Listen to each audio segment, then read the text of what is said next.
Hi, I'm Georgia. I will be your resident lawkeeper, and here's the story so far. Our adventure begins in Unereshra with Daria, a paladin soldier travelling to the town of Gutenlauer.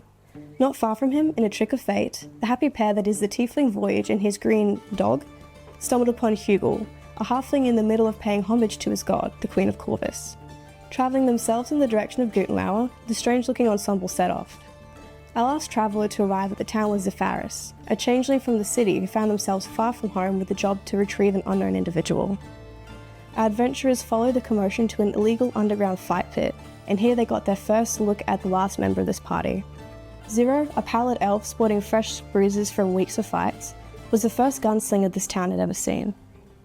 After a swift knockout in the pit, a much larger fight broke out, giving our party a chance to showcase some of their abilities.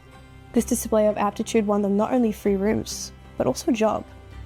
On request of the town, the party travelled into the forest on a recovery mission, and coming toe-to-toe with a shambling mound of deadly animated shrubbery, recovered not only the remains of the town's hunters, but also the squadron Daria was supposed to be reporting to. Trading services for equipment to travel, the party left for Hunted.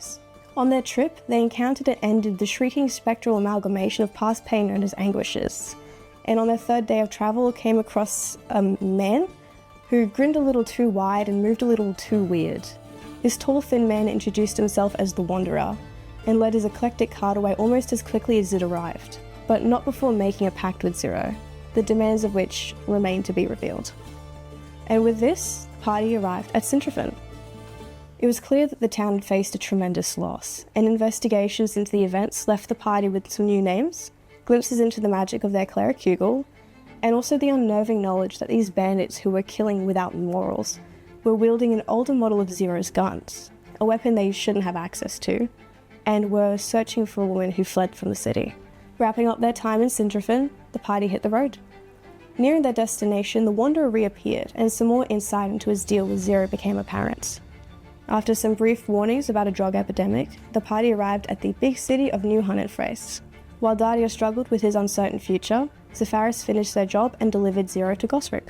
Some discussions about Zero's past were had at length before the party ultimately split for the night, with Zero hosting Hugel, Daria and Voyage, while Zepharis went home. Waking up to a missing paladin and a goodbye note, the party was faced with Daria's indefinite absence. Zepharis got a letter from their previous employer. Keeping up their momentum regardless, the party headed to the public libraries, the Archives Aeterna, and while Voyage's search required some further document retrieval, Hugel's revealed a vampire as a creature he encountered on his travels. Zero had a rather tense conversation with her gunsmith Singh, who it appeared had sold the pepperbox designs for the guns used in Sintrafin. Seeking guidance on his path, Hugel went to the cathedral to the Queen of Corvus and communed with the goddess directly, who both confirmed his path and reassured him of his daughter's fate.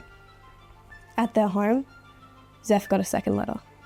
After threats to their family's safety, Zeph and the party organised a safe evacuation of them, and with that, the full resignation of Zepharis from the contract with Mr. K, wiping him out, leaving no witnesses, and nearly claiming Zeph's life in the process.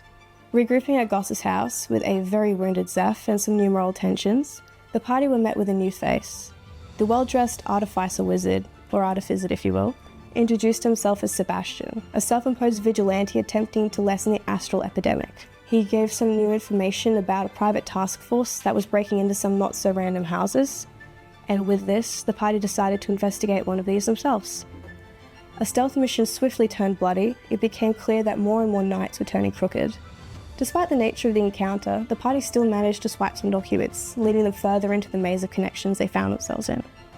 After a brief respite in the form of family dinner with Zero's son Val, the party rested for the evening, plagued by nightmares for some, before re-entering the fray. After collecting some more personal leads from the archives, the party investigated the many new gunsmiths that had appeared in the city, finding one with knowledge as to who had purchased the pepperbox designs sold by Singh. With all these loose threads, the party decided to investigate a warehouse alluded to by the notes from the Crooked Knights. Here they stumbled upon the full production line of the drug Astral, including the unstable magical component Rich Glass. Leaving Voyage and Hugel in a nearby alleyway, Zeph and Zero snuck into the warehouse itself, Zeph managing to swipe some documents before a tricky distraction from Zero went awry. The party managed to escape, but left a rather conspicuous mess in their wake. Zero's entanglement with the Wanderer appeared to run deeper than initially anticipated, and with some instruction, Voyage finally communed with his bow. Sharing what he had learnt, the party heard the first of a huge task hanging over Voyage's head in the form of an undead dragon. Dog is red. Putting that in a box for now, the party followed up on the leads from the warehouse, falling deeper into the web of astral dealings. Cutting straight to a more personal point, Zero, with Zeph and Goss, went to the Cleaners, a criminal organisation that make things go away, to retrieve the body of her eldest son, Ica. Here they got their first glimpse at the anathematized undercity of Old Huntington. Regrouping at Traders Bay, the party delved into the ruinous expanse of the Ghost of Huntington. Led by a map given by the Cleaners, they made their way with minimal diversion to an old chapel. Going in to face her mistakes alone, Zero retrieved her son's body. There was no time to mourn, however, as the residents of Old Huntington made it a terrible idea to hang around. Out on the street, the party got their first full glimpse at Tess and her lot, including those who had committed the massacre in Sindrafin days prior. After a tense interaction, Tess declared her intentions, and the party were able to get the body of Ica back to the safety of his childhood bedroom. Due to the nature of storage Ica's body was kept in, the possibility of resurrection floated through the group, bringing with it some new moral tensions and renewed hopes. Capitalizing on this, Zero and Hugel traded the location of the Cleaners for Headmaster Ryandel's blessing for the Church of Corvus to attempt a resurrection. With nothing to do but wait, the party, with Val and Goss in tow, hit up an ambiguously named bar, and this is where the team named themselves the Broken Few. Stories were shared, relationships were formed, and the body of Ica transported to the safety of the Church of Corvus. In a short 2 days' time, the party planned and prepared for the gala Val had invited them to. Her interaction with Tess still unresolved, Zero made use of some of the lesser exploited functions of the Wanderer, and the party left for the gala.